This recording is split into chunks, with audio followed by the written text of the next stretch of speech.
오늘은 노아와 함께 언약을 맺은 이 하나님 어떤 그 내용에 대해서 좀 말씀을 드리려고 하는데, 제가 지난주에도 말씀드렸다시피 노아의 홍수 그리고 노아의 방주, 노아의 홍수는 아니죠, 사실은. 그 사건 이후에 묻이 드러나게 되고, 이 물이 빠지면서 묻이 드러나게 되는 이런 장면들이 창세기 1장과 2장에 있었던 하나님이 이 세상을 창조하실 때의 어떤 장면과 겹치는 어떤 그런 장면들이다라고 말씀을 드렸습니다. 8장 1절에도 보시면 하나님이 노아와 그와 한 방주에 있는 모든 들짐승과 가축을 기억하셔서 바람을 땅 위에 불게 하심에 물이 줄었다. 깊음의 샘과 하늘의 창문이 닫히고 하늘에서 비가 그쳤다. 이렇게 되어 있죠. 이 장면을 보시면 창세기 1장에 있는 흑암 가운데 있고 하나님의 영은 수면 가운데 운행하셨다라고 하는 말과 아주 유사한 묘사로 되어 있습니다. 여러분 기억나시죠? 모르고 창세기 1장 안 찾아봐도 되겠죠. 하나님의 영이 수면 위에 운행하였다. 이렇게 되어 있죠. 근데 거기서 사용된 영이라는 단어와 이 8장 1절에 있는 하나님이 바람을 땅 위에 불게 하셨다라고 할 때 이 바람이 유사한 단어입니다. 실제로 영은 바람이라는 의미를 가지고 있어요.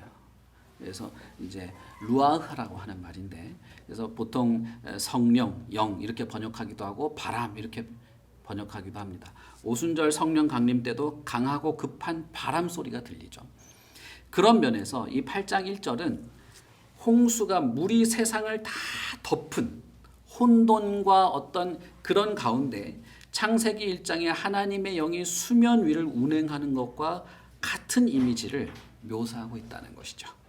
그런 면에서 보시면 그런 여러 가지 어떤 문학적 측면이나 어떤 그 상황을 묘사하는 묘사의 측면에 보시면 물이 세상을 다 덮은 상태에서 그 수면 위를 바람이 이렇게 불면서 물이 줄어들기 시작하면서 묻이 드러날 때, 땅이 드러날 때는 마치 그 장면이 하나님이 천지를 창조하시면서 수면 위를 운행하던 하나님의 영이 빛이 있으라, 물은 모여서 한 군데로 모이고 땅이 드러나라 하는 그 장면과 거의 같은 장면으로 묘사되고 있다는 거예요.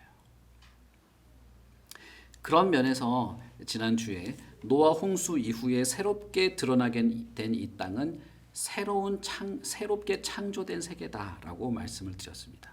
무에서 유를 창조했다는 것이 아니라 그 땅이 가지는 의미가 전혀 새로운 세계로 새롭게 창조된 세계라는 거예요. 그래서 노아 홍수 이전의 세계, 아담이 에덴 동산에서부터 살아왔던 모든 세계는 이미 없어졌습니다. 끝났어요. 단절된 것입니다. 의미상으로 그렇단 말이에요. 그래서 그 이전 세계로 돌아가지 않습니다. 에덴 동산에서의 삶으로 다시 회귀하지 않는다는 거예요. 이제는 노아 홍수 이후에 노아의 가족으로부터 이 새로운 세계가 시작될 거예요. 새롭게 인류에게 준 세계가 시작되게 될 것입니다. 그리고 나서 9장 1절에 보시면 드디어 하나님께서 노아와 아들들에게 어떤 말씀을 하시는데, 노아와 아들들에게 복을 주시면서 그들에게 뭐라고 말씀하시냐면 생육하고 번성하여 땅에 충만하라. 땅의 모든 짐승과 공중의 모든 새와 땅에 기는 모든 것과 바다의 모든 물고기가 너희를 두려워하며 너희를 무서워하리니 이것들은 너희의 손에 붙였음이라 라고 하면서 생육하고 번성하면서 이 땅의 어떤 시작을 알리는 말씀을 하시죠. 그리고 모든 생물들, 그것들을 다스리는 그런 어떤 그 말씀을 하시게 되죠. 이것은 우리가 아담을 생각나게 합니다. 아담에게도 하나님은 동일한 약속을 하시고 어떤 명령을 하시고 이 세상을 다스리도록 하시죠. 그런 면에서 노아에게 새로운 인류의 시작에 어떤 말씀을 하신 것처럼 보입니다. 물론 내용이 완벽하게 같은 것은 아니지만 이렇게 노아에게 하나님께서는 두 번째 언약을 맺으시는 거예요. 첫 번째 언약은 홍수에서 이제 세상을 심판하는 가운데 살려주겠다 했던 언약은 홍수 때 이제 성취가 됐고, 그것이 예수 그리스도와 우리는 어떤 일맥상통한 의미가 가지고 있다고 말씀을 드렸고, 하나님은 노아에게 두 번째 언약을 하시는데 생육하고 번성하고 땅에 충만하라. 그리고 이 세상을 잘 다스리라 라고 말씀을 하십니다. 다시 말하면 하나님께서는 이 세상의 종말 이후에 이 세상이 마지막 종말로 이제 가게 될 터인데, 그런 면에서 우리가 살고 있는 노아 홍수 이후로부터 우리가 살고 있는 이 세계는 마지막 종말을 향한 어떤 과도기적인 세계라고 할 수 있는데, 이 세계를 노아와 어떤 약속을 맺으시면서 이 세계가 어떠한 성격과 어떠한 기준에서 진행되어야 하는지를 말씀드리고 있다는 것입니다. 노아와 하나님이 약속하실 때 노아는 당대의 의인이었고 그 의인에게 포함된 가족들까지 다 구원에 포함되는 그런 은혜가 있었지만, 그럼에도 불구하고 어떻게 될 거냐 하면 악한 세계가 유지될 거라는 겁니다. 사람의 생각과 계획이 어릴 때부터 악할 것이고, 그러나 이 세계는 마지막 때까지 계속 유지가 되어야 한다는 것입니다. 그런 가운데 노아에게 이렇게 말씀을 하시는 것이죠. 그러면 우리가 이 한 가지 생각을 할 수가 있겠죠. 하나님과 특별한 언약을 맺은 이 노아, 그러나 이 노아와 노아의 가족들이 살게 될 세계는 물론 노아의 후손들로부터 규정될 세계입니다. 노아의 후손들이 사실은 계속 악한 상황 속에 살게 될 거라는 것이고, 그들의 계획들이 계속 악할 것이라는 거예요. 그렇게 될 것인데, 그런 노아와 아들들로부터 번성되는 이 세계는 악함이 지속될 것이고 오히려 더 많아지게 될 것이고, 그러나 그런 가운데에서도 하나님이 이 세계를 유지하려고 하는 어떤 그 뜻을 따라서 살아가야 된다라고 하는 것입니다. 그런 면에서 하나님께서 특별한 어떤 구원의 계획을 가지고 그 구원의 약속을 특별하게 맺으시는 사람은 사실상 노아가 아니고 아브라함이 되게 되는 것이죠. 그러면 노아와 맺은 언약, 그리고 노아의 가족들이 가지는 의미는 뭘까? 노아와 그 아들은 하나님과 약속을 맺은 아주 독특한 지위를 가지고 있다는 사실을 여러분이 기억하셔야 됩니다. 하나님과 약속을 맺은 어떤 독특한 위치를 가진 사람이에요. 그리고 그 약속에 의해서 이 세상에 사람이 번성하며 충만할 때에, 그리고 이 세상이 결국 악함이 반복되게 될 것이지만, 하나님이 새롭게 시작하는 인류의 터전으로 주는 이 세계가 어떤 모습으로 진행돼야 하는지를 책임지고 이끌어가야 될 그런 책임감 있는 사람이라고 하는 것도 생각해야 된다는 것입니다. 그래서 하나님께서는 그 이후부터 생육하고 번성하는 것에 따른 어떤 세부적인 내용들을 쭉 말씀하시죠. 9장 3절에 보시면 모든 동물들은 너희들이 먹어도 된다. 채소도 너희들이 먹어도 된다. 그러나 피째 먹는 것은 하면 안 된다. 그리고 만약에 누군가의 피를 흘리게 된다면 그는 그것에 대한 책임을 져야 된다.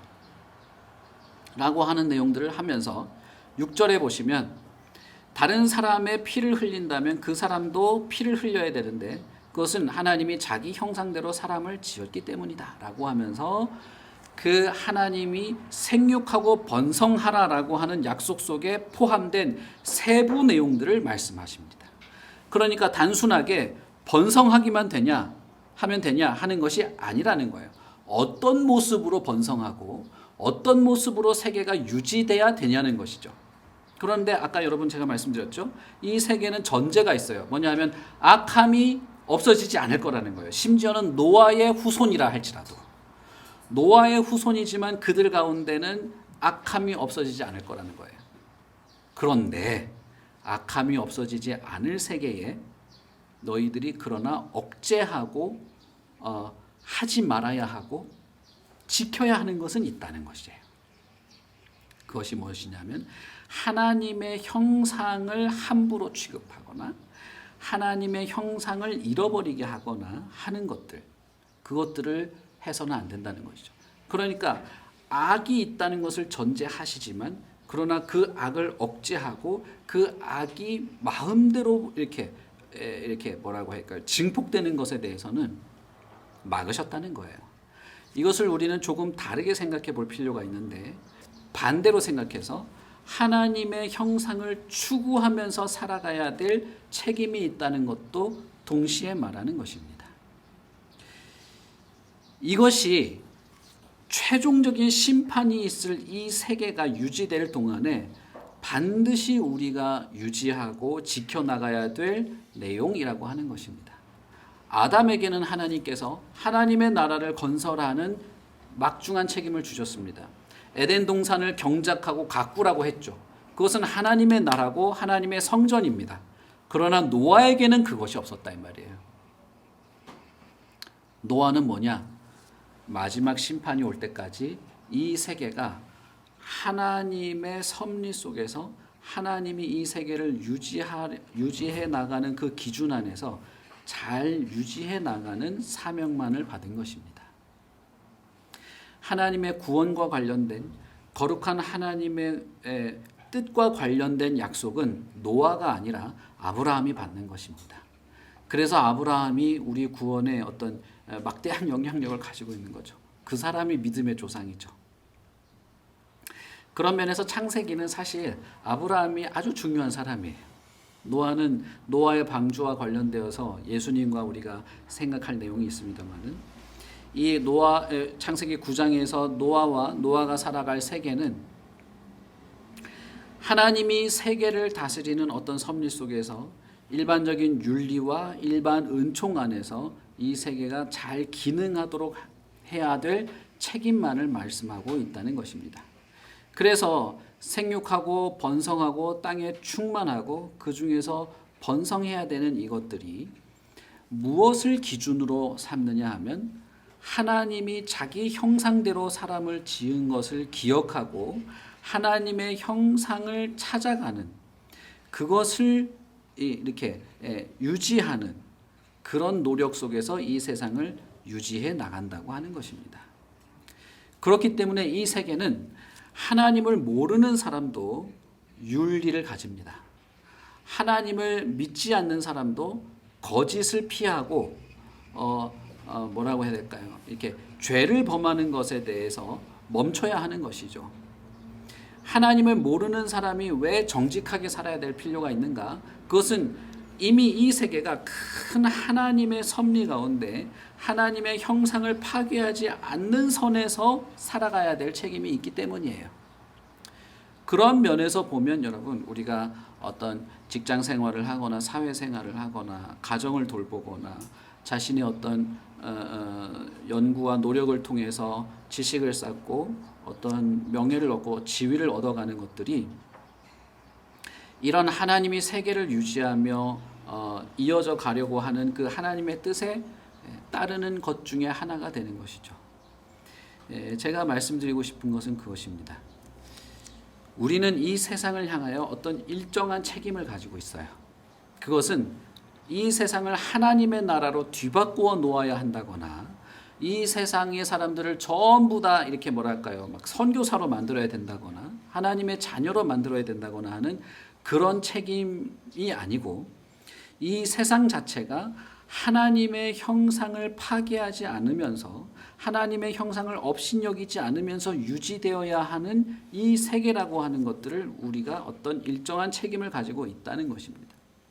그러면 하나님의 나라와 하나님의 어떤 뜻을 실현하고 하나님의 어떤 영광을 드러내고 구원을 선포하고 진리를 실천해야 되는 어떤 그런 영역과 그런 세계는 어디냐? 그것은 하나님의 특별한 약속, 일반 은총이 아닌 특별한 약속 속에서 선별된 하나님의 공동체 안에서 그것이 실현이 되어야 됩니다. 다시 말하면 교회 안에서다 이 말이에요. 그런 면에서 교회 안에서 우리는 하나님의 나라를 실현하고 교회 안에서 하나님의 진리를 실천하고 교회 안에서 하나님께 영광을 돌리며 그것을 기반으로 한 우리의 일반적인 삶이 이 세상에서 일반적으로 유익하도록 해나가는 것입니다.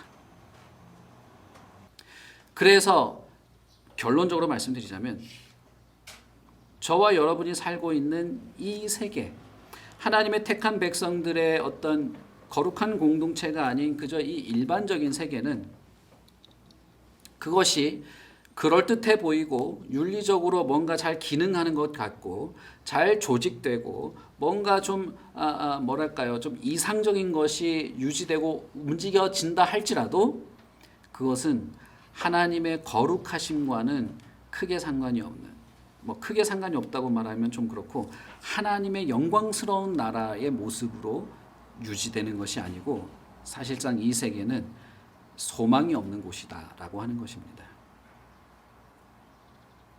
그저 유지될 뿐인 세상이기 때문에 그렇습니다. 우리가 성경에서 흔히 아는 것처럼 이 세계는 언젠가는 끝날 것입니다. 끝날 것을 전제로 하고 잠시 유지되고 있는 세계에 불과합니다. 이 세계는 반드시 심판받게 될 것이고 그 심판은 노아의 홍수에서 봤던 것처럼 엄청난 비극이 될 것이에요. 하나님의 진노 아래 모든 것이 짓눌려 버리는 세계로 변화되게 될 것입니다. 그 전까지는 사람들에게 하나님의 형상 안에서 누릴 수 있는 어떤 일반 은총 안에 있는 유익을 누리면서 살아가도록 책임지고 세상을 유지하게 되는 것이 되는 것이죠. 먹고 마시는 것, 생육하고 번성하는 것, 땅에 충만하는 것들을 해야 될 필요가 있으나 그러나 그 안에는 악도 반복될 것이고 그럼에도 불구하고 그러나 하나님의 형상을 업신여기거나 생명을 파괴하거나 피를 함부로 사용하는 것에 대해서는 하지 않는 일반적인 세계 속에서 하나님의 어떤 하나님의 형상을 완전히 부셔버리지 않는 그런 세계를 유지해 나가게 되는 것이죠. 이것을 하나님께서 무지개라고 하는 것을 통해서 이 약속을 기억하도록 하셨습니다. 그런 면에서 여러분 이 약속은 이 무지개는 어떻게 보면 참 예쁘고 아름다운 것이지만 사실 그 무지개의 의미를 보자면 아름다운 것과는 조금 차이가 있을 수도 있어요. 왜냐하면 그 하나님의 구름 사이에 보여주신 무지개는 뭐랄까 희망찬 세계를 이렇게 보증하면서 드라마 마지막에 무지개를 보여주면서 자 우리 행복하게 살자 이런 의미라기보다는 이 세상을 홍수로 멸하지 않는 유예 기간에 불과하다고 하는 것을 기억하게 하는 무지개이기 때문에 그런 것이죠. 이 세계는 아직 멸망하지는 않았으나 그러나 하나님의 최종 진노가 있을 것을 보고 그 전까지 유예 기간에 불과하다는 것을 기억하게 하는 무지개였습니다. 그래서 하나님이 뭐라고 말하죠? 구름 속에 무지개가 보인다면 영원한 언약, 이 땅과 모든 생물 사이의 영원한 언약을 기억하고 이것이 증거가 될 것이다. 이렇게 말한 것이죠. 사실 이 히브리어 무지개라고 하는 단어는 케세트라고 하는 단어인데 이 단어의 의미는 활이라는 뜻이에요. 활.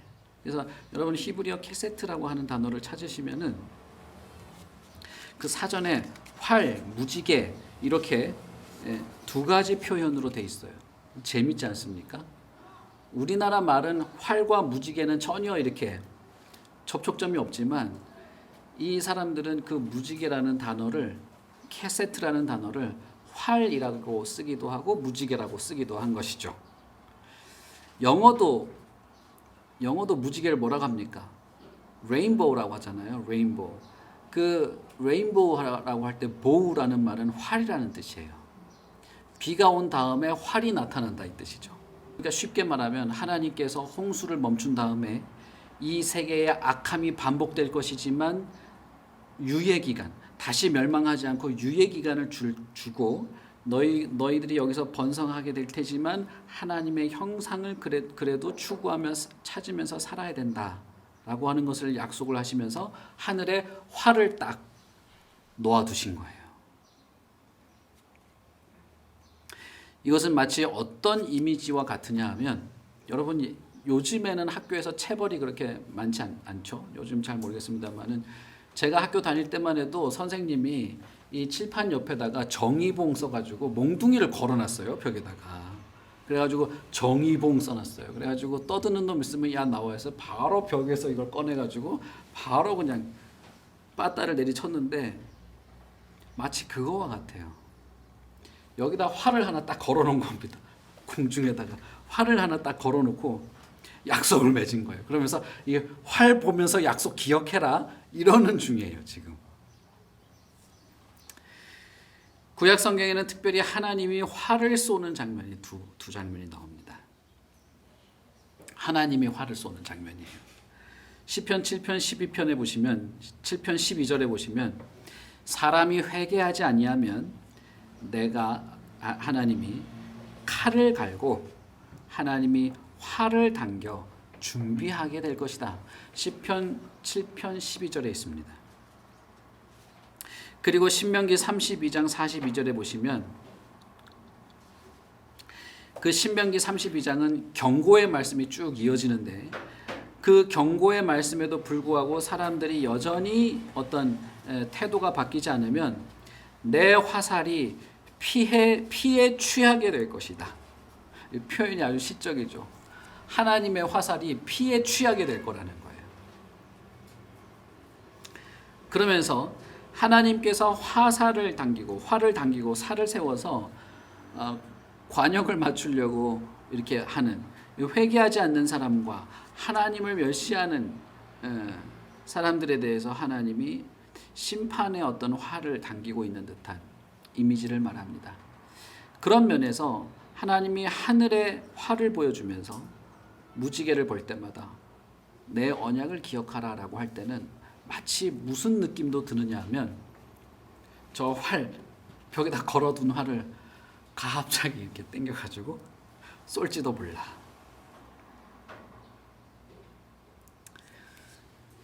그런 면에서 하나님이 노아와 맺은 이 언약은 두 가지 면에서 한계가 있는데 그것은 무엇이냐 하면 심판이 끝나고 새 세계가 시작되지만 아담이 살던 에덴 동산처럼 그렇게 완전히 그 순수하고 아름다운 그 세계로 되돌려서 살게 하지 않았다라고 하는 것이에요.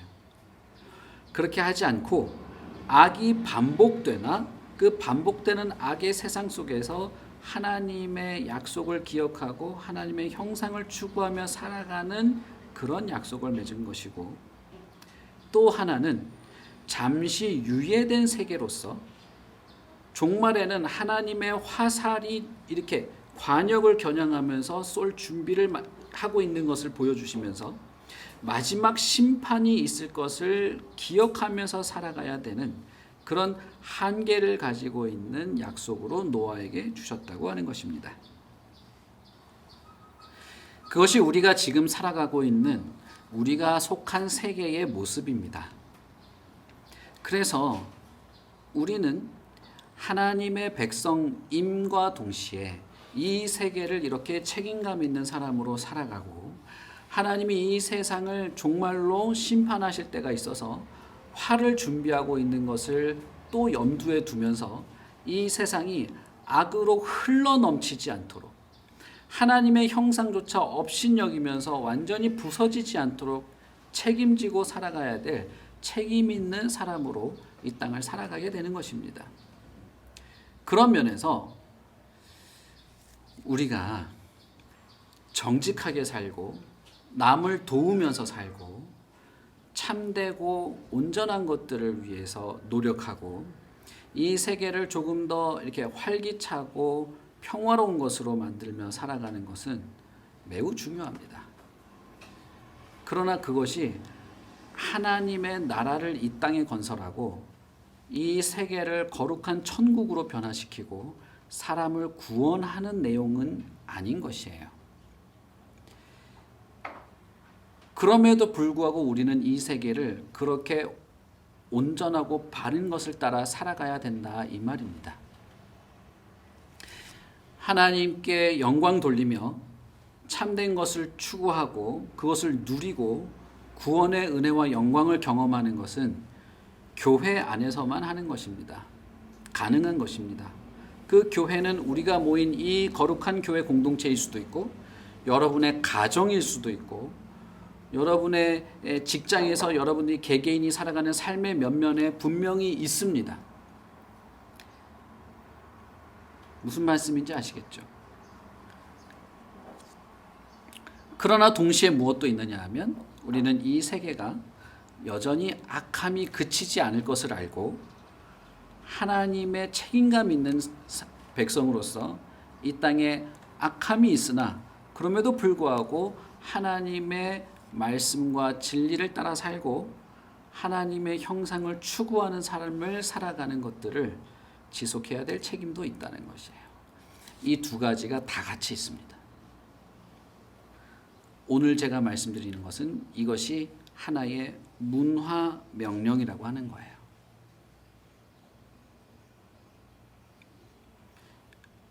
그런 면에서 여러분이 학교에서 공부를 하는 어떤 그런 것들, 직장에서 열심히 살아가는 것들, 혹은 어려운 사람을 돕는 것들, 누군가를 가르치고 돕는 이 모든 것들은 반드시 필요하고 그렇게 해야지만이 이 유예된 세계를 제대로 살아가는 사람의 모습이 되는 것입니다. 우리들 각자가 이 책임을 지니고 있다는 사실을 기억하십시오. 우리는 하나님의 형상을 잘 드러낼 책임을 가지고 있는 사람입니다. 어떤 누군가를 사랑하는 것, 인격적으로 대우하는 것, 지식을 쌓는 것, 그 지식을 가지고 다른 이들을 돕는 것, 이 사회가